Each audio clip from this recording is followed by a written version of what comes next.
welcome St. Louis to the new Empowerment Network television show. I'm your host today, Brother Mellve Shahid, prostate cancer survivor and prostate cancer advocate, the founder and the CEO of the Empowerment Network. Our show today, we'll be talking about prostate cancer, prostate awareness, health issues, and health topics that affect our community. On our show today, we have the youngest prostate cancer survivor in our prostate cancer support group here today. On our show, we have Brother Alim Muhammad, who was diagnosed with prostate cancer at the age of 36. Brother Alim, welcome to the show today. Yes, sir. Thank you for having me. Thank you. Brother Alim, for years now, we've been talking about prostate cancer, and we've been talking about your journey, your stories. There's been newspaper articles, stories that have been done on you. Quickly, just tell them how old you were when you were diagnosed and how you got the news. I was diagnosed at the age of 36. I received the news from my primary care physician. It was based on Minister Farrakhan, talked about his journey with prostate cancer, so I decided to get tested. I didn't wait until I was 40. I did it when I was 36. And when I got the news that I had prostate issues, I had to do further testing, and that's when I discovered I had prostate cancer, stage 3 prostate cancer. You know, we did a nice video that talked about your journey with survivorship. It also talked about this great organization called the Empowerment Network and some of the great outreach efforts of this organization. So we're gonna roll right into that video that tells about the Empowerment Network. With few or no symptoms, prostate cancer will take your life, and you won't see it coming. Well, I mean, there are some symptoms. I mean, you know, getting up frequently at night to go to the bathroom.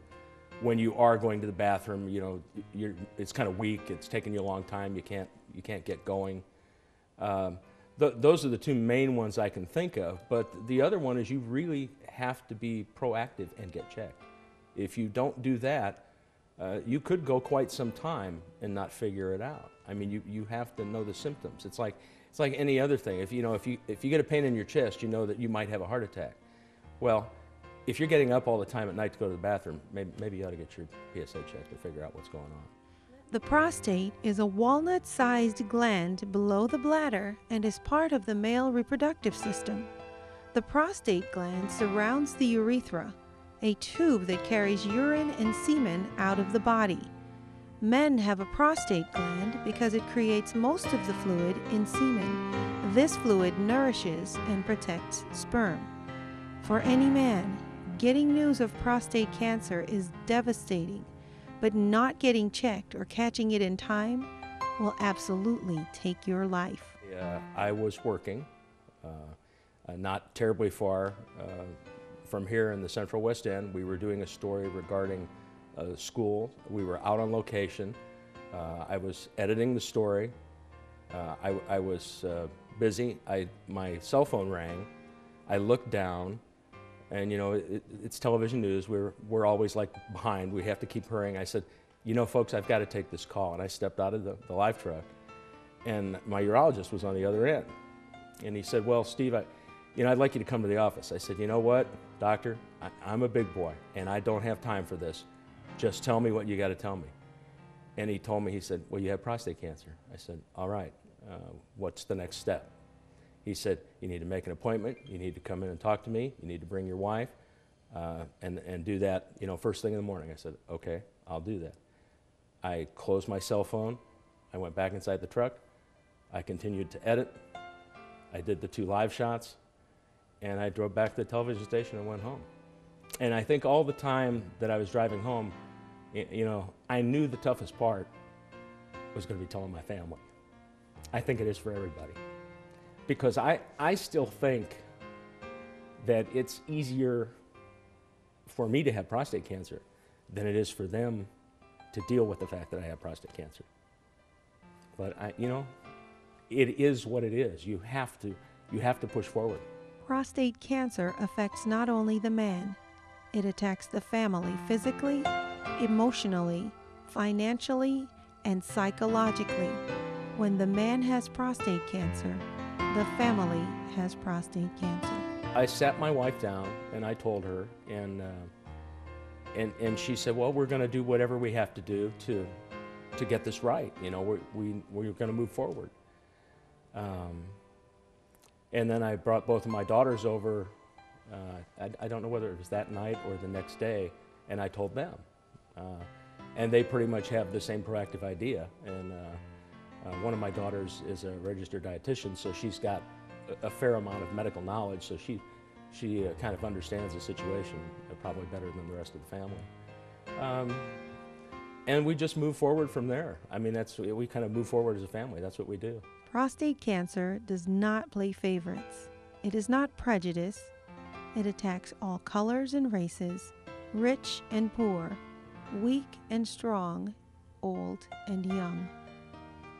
Well, openly and honestly, because of men like Minister Farrakhan and Rudy Giuliani, John McEnroe, the great Nelson Mandela, they were talking about their battle with prostate cancer. At the time I was diagnosed, I was 36 years old at the time. So hearing that story, their stories, I decided when I go back to the doctor, I would ask for a PSA test because I've been pretty proactive when it comes to my health. And when I asked for it, I got the test. Usually, like most of the time with women, it is with men, if you're under the age of 40, usually they won't give you the PSA test, or women with the mammogram. But this particular nurse practitioner, Kathleen Choten, she's one of my guardian angels, she had given me the test. And after she had given me the test, well, I had a complete blood count, and everything came back near perfect, but the PSA was elevated. So it was like, I think it was at a 5 at the time. So she said, Mr. Muhammad, come back in 30 days, let's retest you on your PSA, which stands for prostate-specific antigen. So we did, and the numbers kept rising. So she said, well, you want to make an appointment to get a digital rectal exam? I said, no, we'll do it right now. And I did that, and she said my prostate felt swollen. And so that's how I discovered that I had prostate issues. And then I went to another primary care physician, and then my numbers kept rising. The PSA continued to rise, so it was like 5.56. So that was June, July. So in August, I knew I was in trouble. What in particular, I had no clue. So then that's when I made an appointment with Dr. Arnold Bullock at Bourne's Jewish Hospital. Silently, viciously, relentlessly, prostate cancer invades the body, and unless it is discovered, prostate cancer destroys lives. Because I had not a symptom.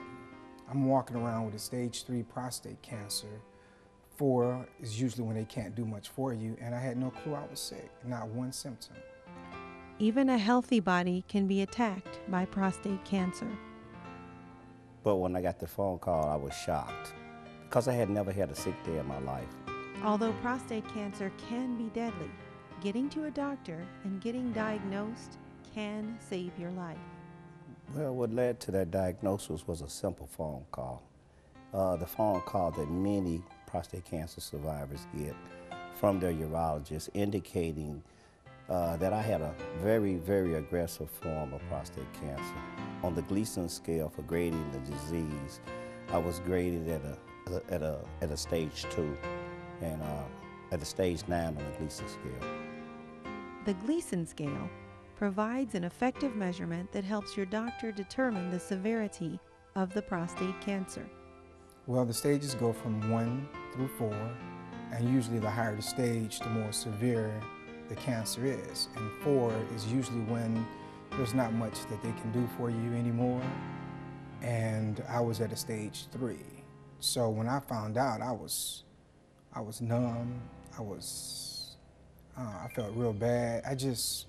I really didn't understand because I'm a vegetarian. I don't smoke, I don't drink. There's no one in my family that I know of who has the disease or had to battle the disease. So it was a very difficult time in my life, finding that out. Some good news is that every year, fewer men die from prostate cancer because of early detection and support. What I would like to say to them is that early detection is the best protection.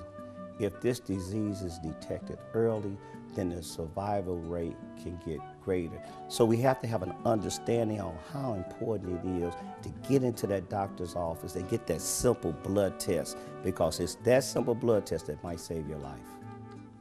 There are 2 important steps in fighting prostate cancer. Step number 1 is getting tested and diagnosed. Step number 2 is finding support to fight the disease.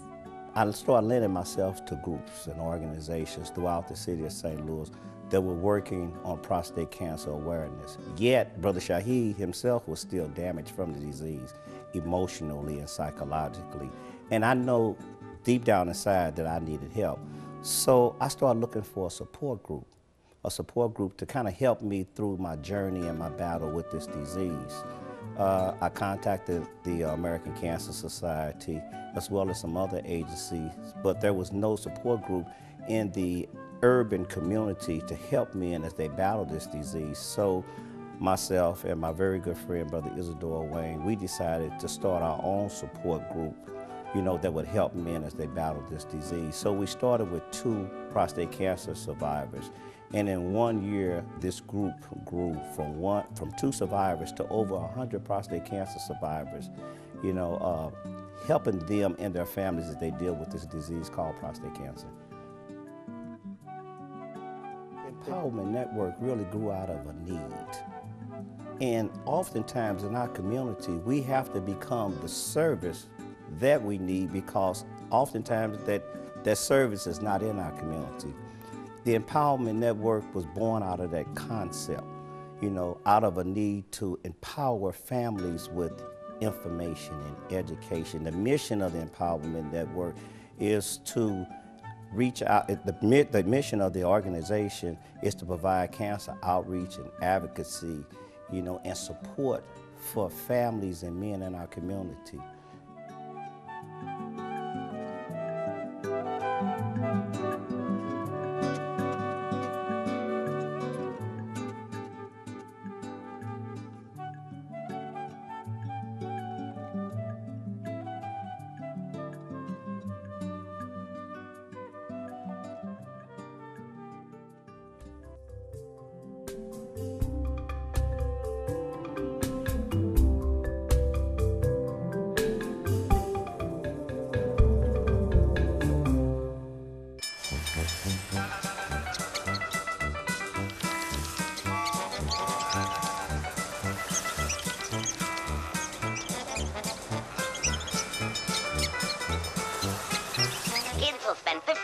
Watching online videos like this one. Brushing for 2 minutes now can save your child from severe tooth pain later. 2 minutes twice a day. They have the time. This financial advisor is being accused of committing one of the largest investment frauds in the history of the United States. I guess we're not going to Aspen. That's fine.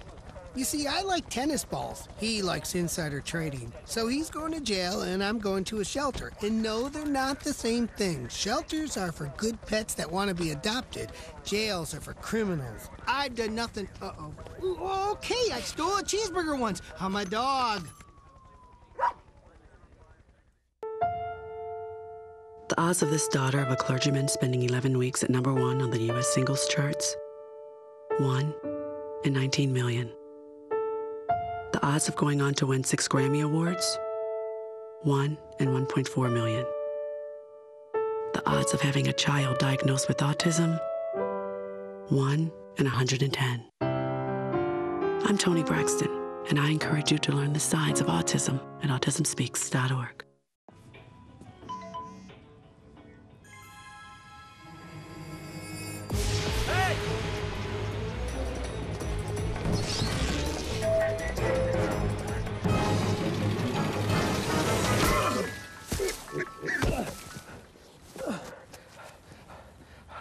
So, same time next week? Well, of course. Put away a few bucks, feel like $1 million. For free tips to help you save, go to Feed the Pig. Abandoned and lost.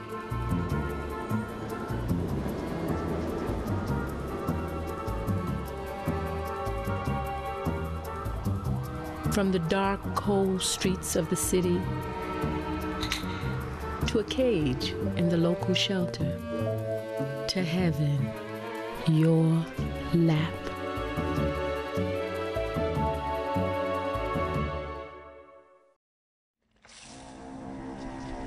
When some people struggle with their mortgage payments, they become frozen, petrified.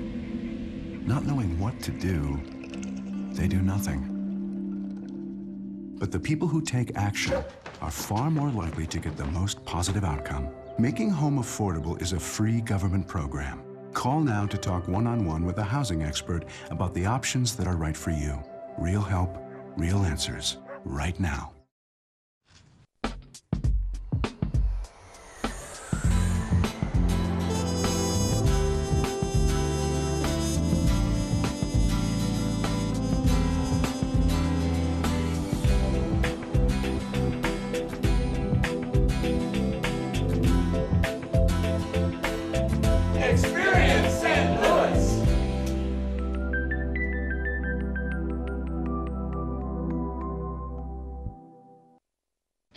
College is hard. Down. Those books are heavy. My sport is football, but my passion is education.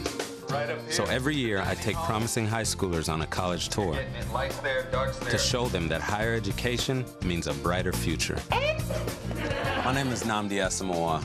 I don't just wear the shirt, I live it. You can be a reader, tutor, or mentor too. Take the pledge at liveunited.org/volunteer. Do you wear this?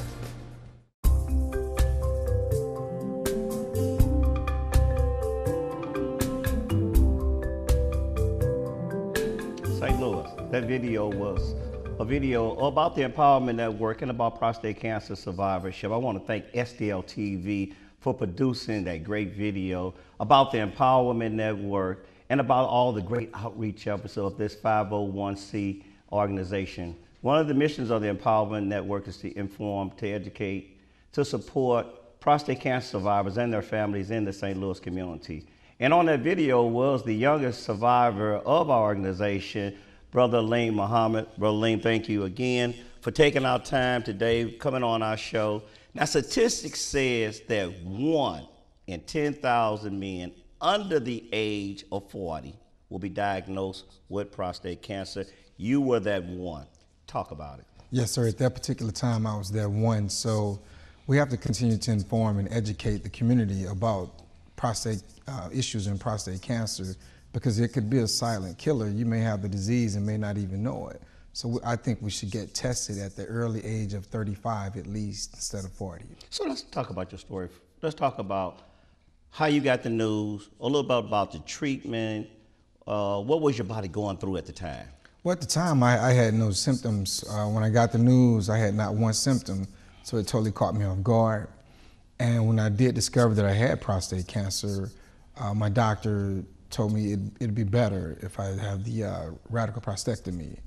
The time, the window was very short. I found out in September 2008, and he really gave me to December of that same year to make up my mind what I wanted to do. And he did tell me if I waited past December, it wouldn't be too much that they could do for me.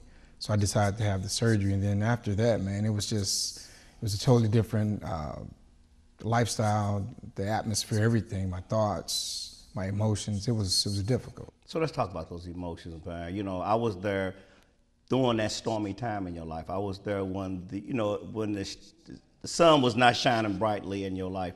Talk about those emotions during the storm in your life. Yeah, during that time, I wasn't for sure if I was going to live, or even hypothetically, once I possibly beat the disease, what I would be like. Life after prostate cancer, in terms of just maintaining being a man, taking care of my manly duties, taking care of my family, that kind of thing, man. So it was real, I was on uncertain ground.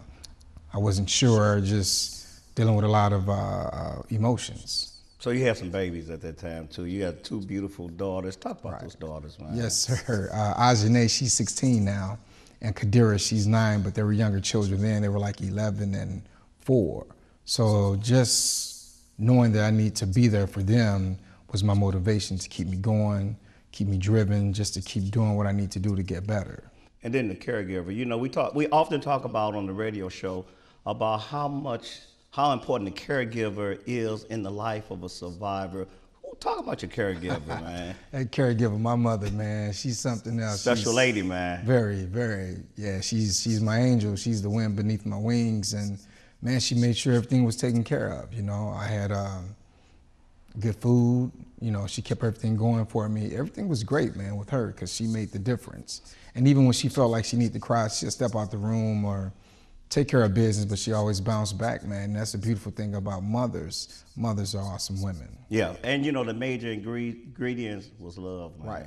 Love is the creative force that brings everything into existence. You're right. Stage. Did you talk about the stage? What stage were you in when you were diagnosed? When I was diagnosed with the disease, I was in stage 3. Wow. Right. So I had death's doorknob in my hand, and had I waited a little bit longer, probably would have been walking. Prostate cancer. I think Colin Powell, right. Minister Louis Farrakhan, I believe some of the actors, some of the entertainers were diagnosed with prostate cancer. But you had something that they did not have. You had the Empowerment Network. That's right. That was a part of your life. Right. You had a support group. Tell St. Louis, just what did it mean to have the Empowerment Network? The Empowerment Network is an awesome organization designed and created basically to inform men and keep men motivated as well as their families. Through brotherhood and compassion, I learned a lot, man. Some things I never thought that I would have to deal with, but through the organization, like Brother Mellve Shahid, yourself, of course, Brother Isadore Wayne, and the entire organization is a great organization, man. Awesome. Now, the sun came back out in your life, and you thought everything was fine. You thought everything was okay. And then all of a sudden, it got cloudy again in your life. You had a second bout. Just kind of tell St. Louis about that second occurrence that you had with cancer, and just tell them how you're doing now. Well, currently I'm going through the second occurrence as we speak. In May of 2013, I rediscovered through testing, I rediscovered that my PSA, which stands for prostate-specific antigen levels, were starting to increase. And then I did some more testing, and at this point, we're doing watchful waiting. I was informed about another alternative treatment that I could possibly take, but it may take a major toll on my body. So I'm deciding not to go that route. I'm gonna do the watchful waiting and just keep my spirits up, man, and keep working with the Empowerment Network. Right, right. Yeah. And I think being an advocate for this disease has been a great healer for myself, and hopefully it has been a great healer for you. Talk about your advocacy, being able to talk about it.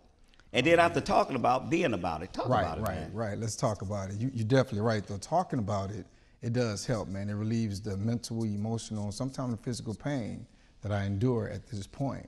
But it's always a pleasure and an honor to be able to reach out and help someone else and their family going through it, and that's the mission of the Empowerment Network. Pretty much I've taken on what the Empowerment Network has taught me. It's become a personal mission where I can reach out and help people on a personal level.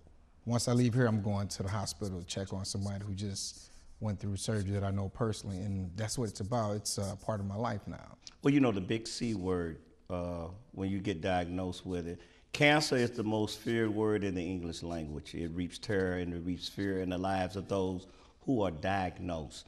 So when you heard the big C word and you passed it on to your mom, what was the reaction from your mother? Who was your major caregiver at the time? Right, mom's appeared to be okay, but I know she was shooken because I could see it in her eyes. And like I said, behind closed doors, I think she cried a lot because she wasn't sure if I was still gonna be here or if she was gonna outlive me or what the situation was. And then she was thinking in terms of her granddaughters too. So it was a lot, man, dealing with that. It's a lot of emotion running through at that time. Well, you know, we often talk about faith, you know, and we talk about faith, you know, in the church. We talk about faith in the mosque. We talk about faith in the house of worship. Would you say, is this a faith walk for you, man? Oh, no doubt about it, man. Gotta have faith. Gotta have faith, journey, man. Not once, but twice. That's what keep me going. That's what keep me motivated and stimulated, my faith. So has it ever crossed your mind that you might become a victim or you might be a casualty to this disease? Has this ever crossed your mind? It has, but I don't allow that fear to conquer me, to control me. What I do focus on is the hope, man, and that hope is helping others prosper every day. So what the Empowerment Network has done for me, I'm doing for others. Say that again, hope. Hope, helping others prosper every day. Right. So that's really being a servant. That's really giving back and lending yourself to the community to help others, which really helps you. No doubt. A survivor. But let's talk about prostate awareness. Let's talk about prostate health. What would you say to those men about prostate awareness? I would ask every man to get tested, to get a PSA test as early as 35. Oftentimes, we'll say, well, if it's not broken, don't fix it. But if you don't get it tested, how will you know it's broken? So let's get tested, man, so we can live longer, happier, healthier lives. So you know, on our weekly radio show, you are our stats master. You know, you throw out some stats, some statistics. Right. Hit us with some real quickly. I know you know a few. No doubt. Did you know 1 in 6 men will be diagnosed with prostate cancer? Did you know 1 in 4 African American men will be diagnosed with that disease? There are currently 2.5 million prostate cancer survivors right here in America. 2.5. A man, African American man, is 2.5 more times likely to die from this disease than anyone else. So with testing, we could beat the disease. And I think a major statistic is African Americans have the highest prostate cancer, not just in the U.S., but in the world. That's right, brother. That's in the true. world.